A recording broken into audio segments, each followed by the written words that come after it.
The fourth episode of the series is certainly an important installment in the series' history. Not only is it the series' first episodic events to follow on the massive 3-part premiere, but it firmly establishes that Samurai Jack isn't going to solely focus on the conflict that is Aku. I'm really glad they took this route, starting with an event outside of Aku's tyranny since it just lends faith in variety. That the series wouldn't always be centered around Jack attempting to find a portal or stop Aku, but would feature adventures of him lending support to the inhabitants of the future is crucial to crafting a unique episodes. Variety is the spice of life, and it's an element that is very important to me, especially when a series is episodic. But I'm getting ahead of myself. Despite this episode's placement giving it a lot of extra value, it's actually one of my least favorite entries in the series. The story starts off with Jack attempting to lure in a warthog to eat with Akira, which they do feast on apparently, but let me tell you, a Lion King has warped my perspective on their diet, which almost succeeds until a woolly runs by scaring it off and getting caught in Jack's trap, which just so happens to rope Jack in too. Jack impressively manages to wrangle the beast in, and the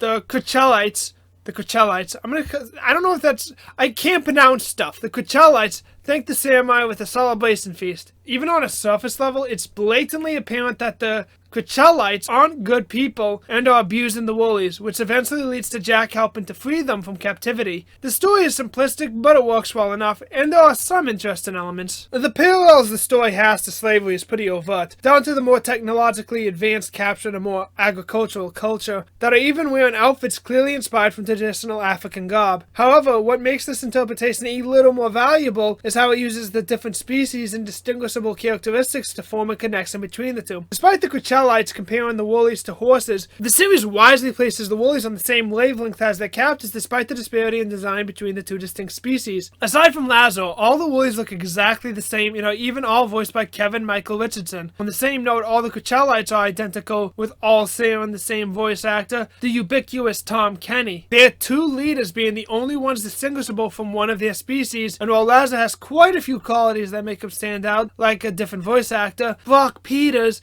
and design, one of those qualities is his eyes. This feature is represented in the Coachelites too, as the sole way of identifying their leader. The only difference being the color of the sage is darker than Lazo's eyes, likely to signify their alignment. I certainly don't think it's a coincidence, particularly since the series builds to Lazo's opening eyes. What I like about this is so many series tackle the issue of hammering in that both sides are human through overt dialogue in order to further punctuate why slavery is such a morally awful concept. Instead, Samurai Jack opts to tell that point entirely through visual connections between two very different species. Ultimately, the two species are very structurally similar, it's only their actions that dictate the true difference between the two. That brilliant piece of visual storytelling aside, this episode doesn't offer much more to dwell on. Visually, the episode continues to utilize the visual identity the series cultivated in the premiere movie. I particularly like the dramatic box in on Jack's eyes as he comes in contact with Lazo's eyes, as it really gives weight to the transition of the Connect and Flashback eye beam. I also like the 3-panel scenes between Jack and the woolly he rescues, as Jack emphasizes him lowering his sword for the attack, which leads to the woolies emphasizing his freedom at Jack's hands. The dream sequence, however, is the most visually interesting scene in the episode. I love the simplistic design, the colored background, while everything in the foreground is dominated in black. I like how it introduces the concept through the purple night sky as Jack traverses into what essentially turns out to be the gates of hell. And the dream battle between the little devils just looks cool. Of course, this isn't just a random thing incorporated into the episode,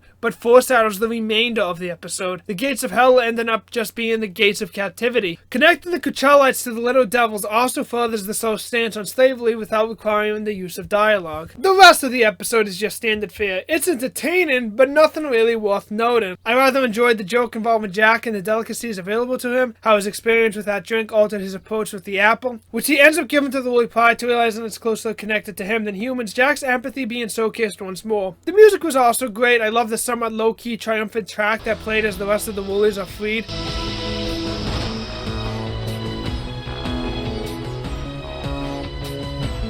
And how they once more echoed the 3-panel shot, this time with the orbs exploding, replacing Jack's role in the cause and effect visual format. If I had any criticism for the episode, the resolution of Jack just poking the woolly in the butt was a bit too cartoony for me, and the Coachelites aren't particularly funny antagonists. Their one joke only really got a chuckle for me at the very end before the moment the woolies all stand up. But still, those gripes aside, Samurai Jack's prosperity for allowing the visuals to convey the meat of the episode remains strong in this one, and that's easily my favorite thing about the series.